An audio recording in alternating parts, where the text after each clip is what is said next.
Знаете ли, че тайната на зелената трева се крие под земята?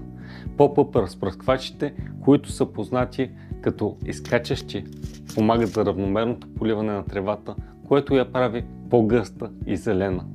Те се поставят под земята и излизат на повърхността само когато работят, а след това се прибират обратно.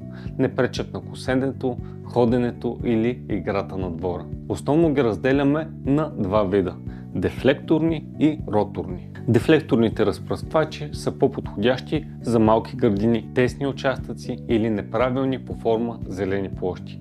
Те пръскат в тип ветрил, като чадър от вода в кръг или в зададен сектор. Радиусът им обикновено е до почти 6 метра, при тях може да използвате дюзи според нуждите. С дефлекторни дюзи регулирате радиуса и сектора на поливане, а с роторните дюзи променяте самият начин на разпръскване и консумация на вода. Радиусът им достига до 8 метра. Роторните разпръсквачи са създадени за по-големи и по-правилни по форма площи.